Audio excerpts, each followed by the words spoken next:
The Cowboys roll past the Giants. The Patriots are next. The good, the bad, and the ugly, and all the minutia. This is Catalina's Cowboy Corner now.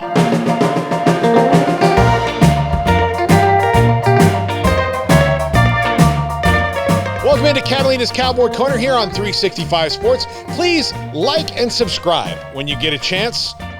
Like right now. Do it right now. What are you doing that's so important? You think you're better than me? You can't subscribe? I don't like your attitude. Like and subscribe. Don't make me bully you anymore. But a great win for the Cowboys over the Giants on Saturday. They rolled again. All phases of the game worked really well, although there are some things we've got to talk about. First off, let's talk about the Giants and their injuries.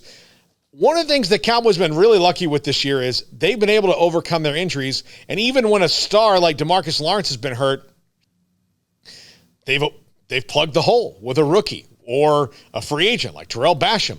Randy Gregory's out. They made it work. Randy Gregory's back, playing really well. Micah Parsons played at defensive end. The Giants are in a situation completely different than that. The Giants lost their starting running back, who's the best player on the team by far, in Saquon Barkley during the game. They lost their starting quarterback in Daniel Jones during the game. They lost their top free agent signing wide receiver, Kenny Golladay, who hasn't been their top target yet, but he's getting close. They lost him during the game. Kadarius Toney had a really good game for the Giants after that. They lost him during that game, not to mention all the injuries that they had going in. Andrew Thomas, their left tackle, was out. They were playing with Nate Solder, who's a veteran who had a good run for a while, but he's the veteran swing tackle. The Cowboys exploited the Giants because of those injuries all day. Why do I bring that up? Because there are years past where teams roll in banged up against the Cowboys and for some reason have their best game ever, one that they tell their grandkids about. Oh, we were hurt and injured, and we somehow beat the Cowboys in Dallas. Well, didn't happen on Sunday. The Cowboys overcame that and didn't let the heart of the Giants come and get them, nor did they play with their food that much. And while it was close at halftime, in the second half, the Cowboys hit the gas. One of the things I think about this team, people talk about second half adjustments and halftime or whatever goes on there.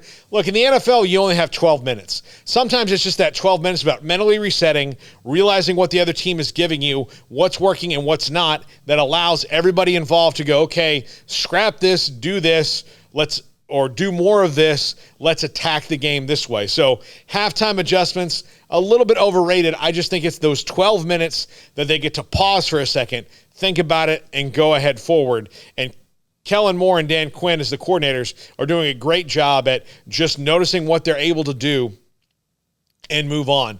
And particularly for Dan Quinn, while his defense gives up a ton of yards, they're 30th in yards allowed in the league, they managed to get turnovers and sacks. Turnovers and sacks. In modern football, don't get hung up on yards allowed. The rules are going to pretty much make you allow yards because you can't saw people's heads off anymore in the secondary. But if you're good at getting turnovers and sacks, those are drive enders. And, of course, Trayvon Diggs exists. He's a human turnover machine, already with 6 interceptions on the year through 5 games, and is playing lights-out football. Even though he'll give up some yards in front of him, he makes up for it with all the turnovers he creates. And the running game, again, fantastic against the Giants, very balanced between Zeke Elliott and Tony Pollard. Tony Pollard has allowed Zeke Elliott to get a rest, and also comfortable, confident, everybody's sharing the ball. Zeke doesn't feel the need to have 35 carries a game. He can get 20. Tony Pollard can get 10 or 11, which is about what they're at right now. Zeke Elliott's running for 130 yards a game. Tony Pollard leads the league in yards per carry average, and that's keeping the Cowboys offense moving. Now, the good, the bad, and the ugly. The good, everybody's involved. They're getting it, whether it's Dalton Schultz, whether it's Blake Jarwin, Cedric Wilson, Noah Brown caught several passes. Of course, I just mentioned both the running backs, Cooper and CeeDee Lamb, both scoring touchdowns against the Giants on Sunday. Everybody is involved in this Cowboys offense, so you don't know where the ball is going or where the next threat is going to come from. The bad, the Giants did, some good things, and Kadarius Toney had a fantastic game. The Cowboys had no answer for him. Even when Mike Glennon came in later in the game. In fact, Mike Glennon's first incompletion was the interception he threw on a deep ball to Trayvon Diggs. So maybe don't play with your food so much, but I think that's probably a lesser problem and might have to do more with the circumstances of the game rather than the Cowboys letting a team hang around and get back in it. But something that bears watching as we go down the season and the opponents get tougher and tougher. For example, if you have the Chiefs against the ropes and you don't put them away like the Bills did the other night, the Chiefs will beat you, and the Chiefs are on the Cowboys schedule coming up. The ugly? No ugly this week. Great win. Everything worked out really well. They came out pretty healthy and uninjured, and they'll be getting some guys back after the bye week. But before the bye week, they've got to take on Bill Belichick and the Patriots. Bill Belichick, one of the most verbose answers you'll ever hear, talking about all the Cowboys' weapons from his press conference earlier this week. One name he mentioned specifically was Dalton Schultz as Dak Prescott's favorite receiver. Look for the Patriots to try to take away Dalton Schultz, especially early in the game as Dak's safety valve, meaning that maybe he gets in his own head about it.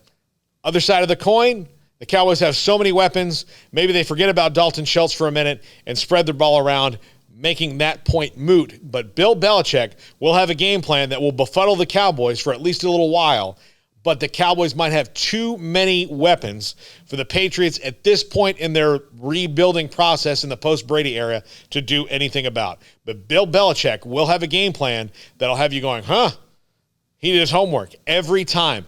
That's what he does. That's why he's the greatest coach in NFL history.